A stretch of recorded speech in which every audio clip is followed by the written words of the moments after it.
అవునా? దేవునికి నమ్మకంగా జీవించామని చెప్తా ఉంటాం. అవునా? మరి చెప్పినప్పుడు అంతకంటే ముందుకు వాక్యం ఉంటుంది. నిన్ను గురించి నీ బోధన గురించి నువ్వు సర్చ్ చేసుకోమన్న వాక్యం ఉంది. మా చర్చిలో ఎదురుగా రాసి పెట్టాం. అర్థమైందా? నిన్ను గురించి నీ బోధన గురించి అంటే ఏంది? నువ్వు నిన్ను గురించి మొదటిగా ఎవరు సర్చ్ చేసుకోవాలి? తర్వాత ఎదుటి వారికి. అందుకే నీ కంటిలో ఏం చూపించకూడదు? అంత ఏం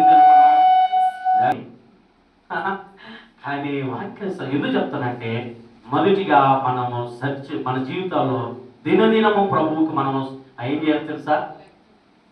సర్చ్ చేసుకోవాలి దినదినము. అవునా? దినదినము ప్రభు పాదాలు సాయంత్రం వెళ్ళినామంటే, ప్రభు ఈ రోజు నేను వాక్యం మాట్లాడేటప్పుడు నీకే ఇష్టంగా నేను మాట్లాడానా? నేను రోజు అది ప్రార్థన చేసుకుంటాను.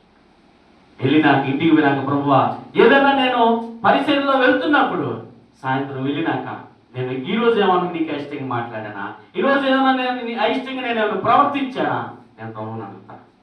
నిజంగా ఈరోజు మన జీవితంలో కూడా అలా ప్రభువుని మనం అడగాలి. మన జీవితంలో దినదినము ఎన్ని మార్లు క్షమిస్తానంటున్నాడు? ఎన్ని మార్లు? 70 మార్లు. అవునా? ఎన్నిసార్లు ఆయన క్షమించేవాడు. క్షమిస్తున్నాను ఇంక రోజు అనుకుంటా బాగుపడదు. అవునా? కానీ దేవుని వాక్య సెలవు ఆయన లెక్క చెప్పి చదవండి. ఇంక 2 మాటలు ఇచ్చి ముగిస్తా. 139వ కీర్తన మొదటి 2-3 వచనం చూద్దాం. 139వ కీర్తన చదవండి. ఈ రాజు ఈయన రాజు ఏమన్నాడు? యెహోవా, నీవు నన్ను పరిశోధించి తెలుసుకుని ఉన్నావు. నేను కూర్చుండుట, నేను లేచుట నీకు తెలియను. హల్లెలూయా. ఏమంటున్నాడు ఈయన? ఈయన కూడా సావుకుడే కదా. సావుకుడా రాజా? దావీదు ఎవరైనా సావుకుడే.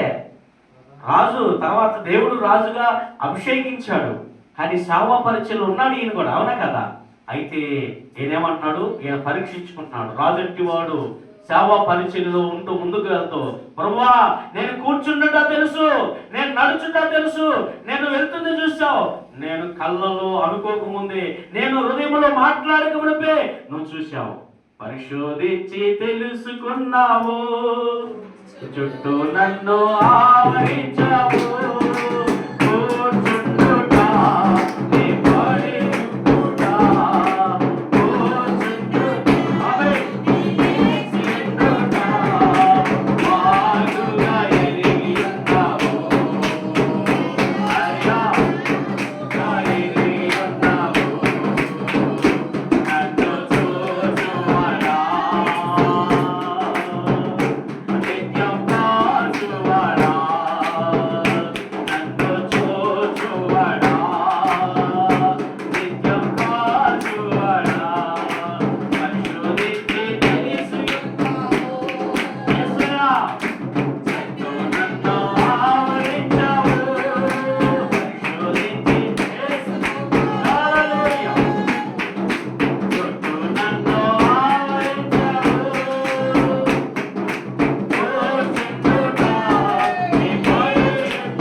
నేను లేచుటా చూశాను, నేను పడుకున్నటా చూశాను.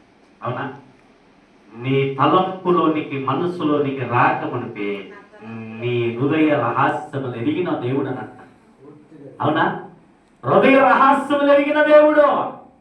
మన మనసులో మాటని ఇతరులు ఎవరు పోల్చుకోలేరు, ఎవరు చెప్పలేరు మన మనసులో మాటని. కానీ ఆయన మాత్రం ఏం చేయగలంట? అన్ని తెలుసా. నేను మా సహవాసానికి పోను అనుకుని నువ్వు ఎవరు చెప్పకపోవచ్చేమో, కానీ ఆయన తెలుసు నువ్వు బాబుకి ఇచ్చాడు, బాబు ఎట్లా అంటాడు దేవుడు.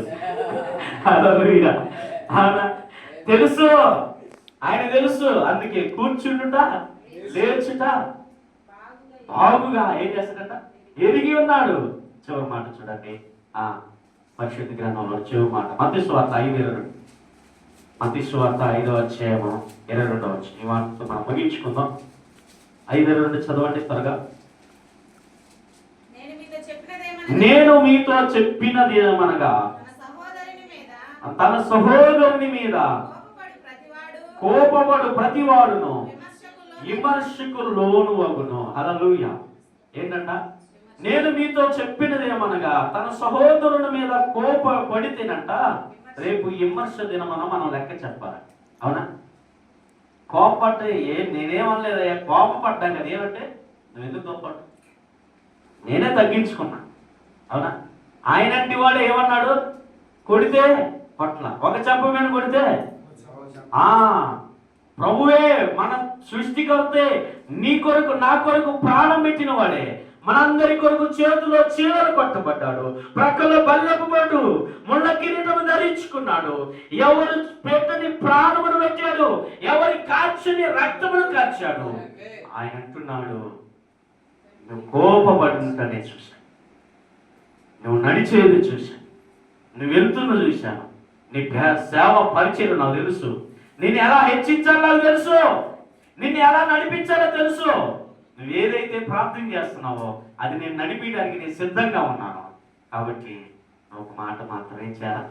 ప్రభువా, మొదటిగా మనం తెలుసుకోవాల్సిందంటే ప్రభు పాదాల చెంత మన జీవితాలను సరిచేసుకున్నప్పుడు మన జీవితాల్లో దేవునికి సరిచేసుకుని దేవునికి నమ్మకంగా జీవిస్తే, మన జీవితాలను సమర్పించుకొని పరిచయంలో ముందుకు వెళ్తూ ఉంటే, అప్పుడు దేవుడు మన జీవితాల్లో తెలుసా గుంటలో ఉన్న వారిని తీసుకుని సింహాసనపై కూర్చోబెట్టిన రీతిగా దేవుడు చేస్తాడు.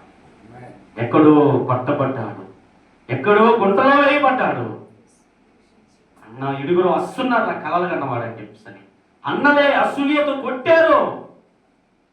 అవునా? అలా చేసిన వాడు గుంటలోనూ లేడు. ఒక సమయం ఉంటుంది మన జీవితంలో పరిచయంలో ముందుకు కొనసాగించడానికి. ఆ సమయం కొరకు ఎదురు చూడాలి, ఆ సమయం కొరకు కనిపెట్టుకోవాలి. ఆ సమయంలో మన పరిచర్యను దేవుడు హెచ్చించడానికి సిద్ధంగా ఉన్నాడు. మన జీవితాల్లో అనేకమైన చోట్ల పరిచర్యలో ముందుకు కొనసాగించడానికి, దేవుడు ఆశీర్వాదకరంగా మార్చడానికి, మనము పడుతున్న ప్రయాసముని చూస్తా ఉండే దేవుడు కాదు. అయితే మనం దినదినం ఏం చేస్తూ ఉండాలంట? దేవునికి మనం సమర్పించుకుంటున్నాం. ప్రభువా, నేను పరిచర్య వెళ్తున్నాను, ఈరోజు నేను వెళ్ళాను, ఈరోజు పరిచర్య చేసి వచ్చాను, నీకు నమ్మకంగా జీవించాను. నాకు కొనసాగుతున్నప్పుడు అలా చేస్తున్నప్పుడు నీకు విమర్శ దినమన్నా ఏమంటున్నాడు? నేను రాజు వలే, మనం కూడా రాజు వలే పోవాలి. అవునా? రాజులాగా పోవాలి.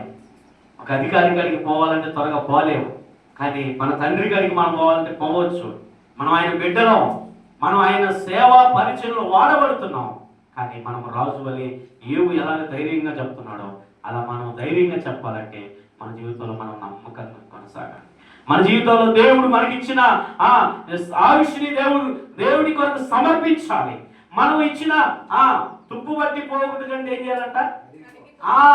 మన పాస్టర్ గారు అంటున్నారు నాతో, ఓకే ఇప్పుడు పరిచయం చేయకపోతే రేపు పెద్ద ముసలోళ్ళ నాకు ఏం చేస్తాం పరిచయం అని చెప్తుంది మా పాస్టర్ గారు.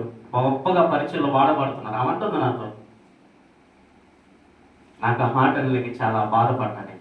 ప్రభు నేను ఇంకా పరిచయం ఇంకా చేయలేదో అనుకుంటున్నాను. దేవుడు వాడుకుంటున్నాడు, దేవుడి ప్రభుని బట్టి ఎక్కడో చోట ఎక్కడికి తీసుకెళ్ళి పరిచయంలో వాడుకుంటున్నాడు. ఇంకా నేను తక్కువే అనుకున్నానండి, ఇంకా అర్థమవుతుందా? కానీ ఇంకా మనము ఆయన దృష్టిలో ఇంకా సేవ తక్కువేనే ఉన్నట్టు. మన సేవ ఫలభరితంగా మార్చడానికి ఆయన ఇష్టపడుతున్నాడు. మన సేవలో ఇంకా దినదినము ముందుకు వెళ్ళి ఇంకొక నూతన పరిచర్యని ఇవ్వడానికి సిద్ధపడుతున్నాడు. ఇంకొక నూతన ప్రదేశాలకి వాడుకోవడానికి సిద్ధపడుతున్నాడు దేవుడు. వాడుకోవాలంటే మొదటిగా దేవుడు మన జీవితంలో మనం ఏం చేయాలంట? ఏం చేయాలి? మనం మన జీవితంలో దేవునికి నమ్మకంగా ఉండాలి. మనం దినదినము మనము, అందుకే భక్తులు అంటే దినదినము నేను చనిపోవచ్చున్నాను, క్రీస్తు యేసులో నేను.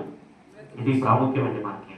దినదినం మనం ప్రభు కొరకు రక్తంతో కడగబడిన జీవితాలు సేవ పరిచయంలో ముందుకు వెళ్తున్నప్పుడు దినదినము మనము అలా సరిచేసుకుని ముందుకు వెళ్తున్నప్పుడు అప్పుడు అంటాడు ఒకసారి, బలా నమ్మకమైన ఈ కొంచెములో నమ్మకంగా ఉన్న కాబట్టి నేను అనేకమైన. అవునా? 4 సంఘాలే కదా, 5, 10 కూడా ఇస్తాడు ఆయన. హల్లెలూయా. అర్థమవుతుందా?